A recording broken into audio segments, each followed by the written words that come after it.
अस्सलाम वालेकुम my YouTube family. कैसे हैं आप सब? उम्मीद करती हूँ कि आप सब खैरियत से होंगे, खुशहाल होंगे। अच्छा जी, तो मेरी आवाज़ से आप लोगों को लग रहा होगा कि मैं खैरियत से नहीं हूँ। मैं बहुत ज़्यादा दुखी हूँ क्योंकि मेरे साथ एक्सीडेंट हो चुका है। मेरा मोबाइल जो है वो गिर गया था मुझसे और उसकी स्क्रीन बिल्कुल जा रही है। मोबाइल गिरने की वजह से डायरेक्ट स्क्रीन पर अटैक हुआ और उसकी स्क्रीन पर चोट आई है। तो अब कल का ब्लॉग भी मैंने बहुत ज़्यादा मुश्किल से एडिट किया था और अपलोड किया था और उसी वजह से उसमें मुझसे मिस्टेक भी हो गई थी। अपलोड करने के बाद मैंने देखा तो आवाज़ मेरी वॉइस जो है वो आगे पीछे जा रही थी। ये मोबाइल की तरफ भी मैं इसी वजह से देख रही हूँ बार बार कि भाई वीडियो शूट हो भी रही है नहीं, क्योंकि टच उसका ऑटोमेटिक चल रहा है। क्योंकि टच उसका ऑटोमेटिक चल रहा है, ऑटोमेटिक आगे पीछे भाग रहा है टच। और स्क्रीन पर जो ब्लैक लाइंस आ गई हैं। अब मुझे नहीं पता इसके बाद भी मैं व्लॉग्स अपलोड कर पाऊँगी या नहीं, क्योंकि किसी भी वक्त मेरा मोबाइल जो है वो बंद हो सकता है, उसकी स्क्रीन जा रही है। एसन से मैंने कहा हुआ है कि यार सबसे पहले आप मेरे मोबाइल का काम करवा दें, मुझे बहुत ज़्यादा परेशानी हो रही है। लेकिन आप लोगों को तो पता ही है ना कि एसन इतनी जल्दी जो है वो मेरे किसी काम के लिए कर नहीं देते मुझे। अब मैंने कहा तो हुआ, अब देखो कब मेरा मोबाइल बनता है और आगे मैं व्लॉग अपलोड कर पाऊँगी या नहीं, मुझे नहीं पता।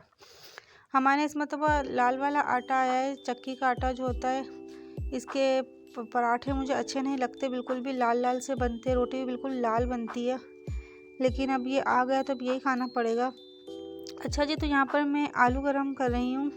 आलू की चाट बनाई थी रात में, खट्टे आलू की चाट बनाई थी, तो वो मैंने आधे नाश्ते के लिए गरम किए हैं और जितने हमें खाने थे बस उतने ही गरम कर लिए, बाकी ढककर दोबारा रेफ्रिजरेटर में रख दूँगी।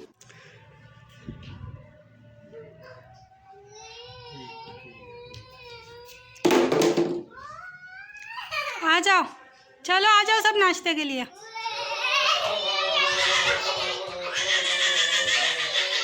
ठंडा हो रहा है दोबारा से भाई। अब गर्मियों वाले दिन आ गए हैं। गर्मियों के जो बच्चों के गर्मियों वाले कपड़े थे वो मैंने इसमें पैक करके रख दिए थे।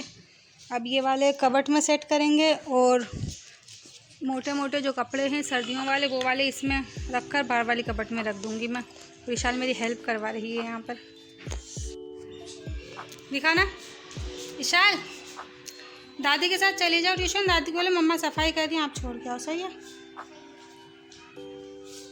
खाने में आज हमने दाल चावल बनाए हैं और ये मेरी नंद ने बनाए हैं। जोहान अली को मैं खाना खिला रही थी। जोहान अली को खाना खिलाने के बाद फिर मैं जो है वो किचन क्लीन करूँगी, क्योंकि आज मैंने किचन सुबह नाश्ते के बाद क्लीन नहीं किया था, मैं ऊपर चली गई थी। सर्दियों के जो कपड़े हैं वो मुझे दोबारा से बैग में डाल कर रखने थे और जोहान अली के जो सारे मोटे मोटे कपड़े निकले हुए थे हाफ़ स्लीव्स वाले जो है वो मैंने बैग में पैक कर कर रख दिए थे, तो वो मुझे काम करना था। उसके बाद फिर मैंने ऊपर रूम की पूरी सफाई की है, पूरा रूम क्लीन किया। इशाल को रेडी कर ट्यूशन भेजा है, जोहान अली को रेडी किया। उसके बाद फिर नीचे आकर अब मैं शाम हो गई थी। इशाल को ट्यूशन भेजने के बाद फिर मैंने किचन क्लीन किया है। अच्छा जी, तो मोबाइल का तो मैंने आप लोगों को बताया कि मोबाइल मेरा जो है वो ख़राब हो चुका है, तो व्लॉग में कुछ मिसअंडरस्टैंडिंग हो मुझसे तो प्लीज़ इग्नोर कीजिएगा।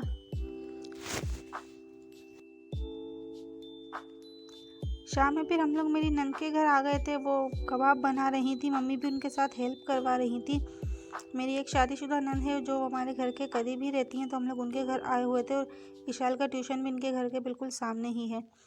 ये कबाब का मसाला जैसे हम बनाते वैसे ही उन्होंने आलू का पेस्ट बनाया हुआ था और ये धनिया पुदीना की चटनी बनाकर इसमें मायोनेज़ मिक्स की है और ये एक कबाब बनाकर इसमें बीच में ये वाला पेस्ट की फिलिंग करेंगी और फिर उसके ऊपर दूसरा कबाब रखेंगी। अभी मम्मी बनाएंगी तो फिर देख लीजिएगा आप लोग। और ये वाले जो कबाब बने हुए हैं इसमें इन्होंने चीज़ के स्लाइसेस रखे हैं बीच में। ये मेरे आने से पहले ही वाले कबाब बन गए थे, तो इस वजह से मैंने रिकॉर्ड नहीं किया, लेकिन ये मैं कटिंग करके दिखा दूँगी आप लोगों को जब रेडी हो जाएंगे उसके बाद। अच्छा जी, तो ये देखिए इन्होंने एक कबाब लिया और इसमें ये फिलिंग की है, धनिया पुदीना की चटनी बनाई थी, उसमें मायोनेज़ मिक्स किया है और अब इसके ऊपर दूसरा कबाब रख देंगी।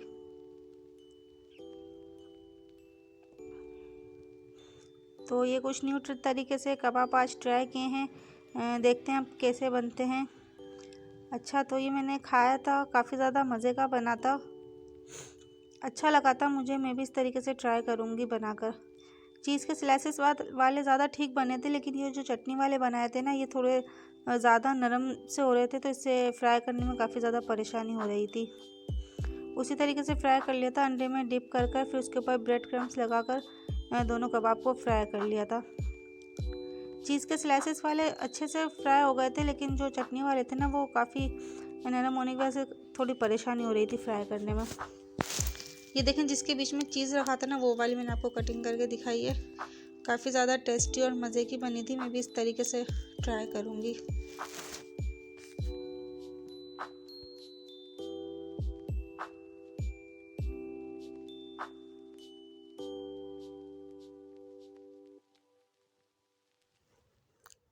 ये देखें, पापा ने ये वाली बेल जो है लगा दी है। ये काफ़ी दिनों पहले ही लगा दी थी, लेकिन मुझे याद नहीं था ये शूट करने का।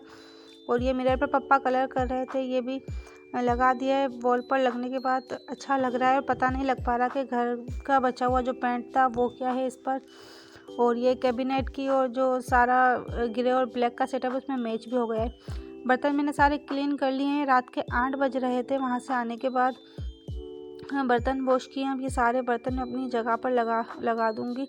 और बच्चों का पानी भी बॉईल कर लिया था मैंने पहले ही। अब नीम गर्म करके मैं भरने लगी हूँ। बस बच्चों का जो है वो पानी मैं थर्मोस में भरकर फिर ऊपर जाऊँगी सुलाने के लिए। इशाल को सुला दूँगी, इशाल सो जाएगी, क्योंकि जवान अली तो लेट सोता है, वो लेट उठता है सुबह, तो वो इतनी जल्दी नहीं सोएगा। इशाल स्कूल जाती है, तो इसलिए मैं इशाल को सुला दूँगी। और इशाल के बालों में आज मैं ऑयल लगाने वाली हूँ, क्योंकि इशाल को मैं कल नहलाऊँगी, तो ऑयल लगाने के बाद फिर मैं इशाल को सुला दूँगी। दोनों बच्चों की फीडर, मेरा चार्जर, जो सामान होता है सारा मैं याद से ऊपर लेकर जाती हूँ, ताकि दोबारा मुझे नीचे ना आना पड़े। और ये देखिए, रूम बिल्कुल क्लीन हो रहा है। रात के 7:45 हो रहे हैं। नाश्ते के बाद फिर मैंने यही सारा काम किया था, अच्छे से सफाई वगैरह की थी, सारा क्लीन कर लिया था। उसके बाद फिर मैं नीचे गई थी। ये शाल ने अपनी छोटी सी क्रीम की डब्बी और ये चिपस्टिक पेंसिल वाली अलग से रखी हुई है। उसे अपनी चीज़ें अलग चाहिए होती है अभी से ही। लड़कियों को बचपन से इन चीज़ों का काफ़ी ज़्यादा शौक होता है। लड़के तो इतने शरारती होते हैं ना।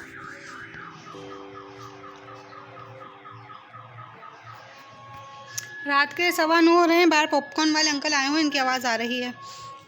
इशाल को मैंने सुला दिया। इशाल ये रोज़ाना अपना बेयर है ना, ये वाला टेडी बेयर जो इसे लेकर सोती है। अच्छा जी, तो इशाल सो गई और अब मैं यहाँ पर करने लगी हूँ स्टिचिंग। ये इशाल की फुप्पो की फ़्रॉक है। ये इशाल की फुप्पो की फ़्रॉक है, बड़ी फ़्रॉक है। वो उन्होंने मुझे दे दी थी, उन्हें टाइट हो गई है कि इशाल के लिए कुछ इसमें से आप बना लेना, क्योंकि मैं इस तरीके के काम करती रहती हूँ हमेशा से। मैं अपने कपड़ों में से भी इशाल के कपड़े बनाती हूँ। तब मैं इशाल की फ़्रॉक बना रही हूँ उसमें से। ये देखें, ये कितनी बड़ी है। और अभी मैं इसमें से इशाल की फ़्रॉक बनाने लगी हूँ। बन जाती है तो फिर मैं आप लोगों को दिखाती हूँ, ठीक है। अच्छा जी, तब इसमें मैंने इतनी सिर्फ मेरी मेहनत होगी कि इसकी स्लीव्स जो है वो मैंने कटिंग करके अलग कर ली। इसकी सिलाई भी नहीं खोली है, मैंने कटिंग कर ली है डायरेक्ट, क्योंकि कपड़ा तो बहुत है, कपड़े का कोई इशू नहीं है। ये भी यहाँ से कटिंग में निकल जाएगा। स्लीव्स कटिंग करके अलग कर ली। और इशाल की जो फ़्रॉक है वो मैंने इसके ऊपर रख दी। इसमें मुझे कुछ भी मेहनत नहीं होगी। गला बना हुआ है, कोठा जॉइंट हुआ हुआ है, सारा काम हुआ है। बस मुझे स्लीव्स दोबारा अटैच करनी पड़ेगी, इतनी मेहनत होगी। और एक मैं फ़िटिंग करूँगी, यहाँ पर फ़िटिंग की सिलाई बस। ये वाला वेलवेट लगा हुआ था इसके नीचे, तो ये इशाल के हिसाब से काफ़ी वज़नी हो जाएगा। ये वेलवेट है, देखें, ये लगा हुआ था, तो इशाल के हिसाब से तो ये काफ़ी वज़नी हो जाएगा बच्ची के हिसाब से। तो ये मैंने निकाल दिया। अब निकालने के बाद ये हुआ है कि इसका फ्रंट जो है वो छोटा हो गया है और बैक लंबी है, लेकिन इशाल की लेंथ इसके फ्रंट तक आ रही है। तो अब मैं इसमें थोड़ा सा ये करूँगी कि थोड़ा सा मैं इसमें बैक जो मुझे लंबी मिली हुई है ना, तो इसको यूज़ में लेते हुए मैं इसे टेल स्टाइल दे दूँगी। तो इशाल के टेल स्टाइल में ये फ्रॉक हो जाएगी। बराबर में मिलाद हो रही है, इग्नोर कीजिएगा। ये देखें, इशाल की ड्रेस बनकर रेडी हो गई है। बिल्कुल इजीली, आसानी से जो है वो इशाल की पप्पो की ड्रेस में से मैंने उसकी ड्रेस स्टिच कर ली है। अभी ये कल मैं इशाल को वेयर करवाऊंगी, फिर आप लोगों को दिखाऊंगी कि पहनाने के बाद कैसी लग रही है। अच्छा, इस वक्त मेरे पास बेल जो थी वो थोड़ी सी कम लग रही थी। ये नीचे की जो इसकी घेर आ रही है, इस किस्म की बेल लेकर इस तरीके की बेल लेकर इसमें मैं लगा लूँगी तो और ज़्यादा इसका अच्छा लुक आ जाएगा। 10-15 रुपये गज़ ये वाली बेल मिल जाती है।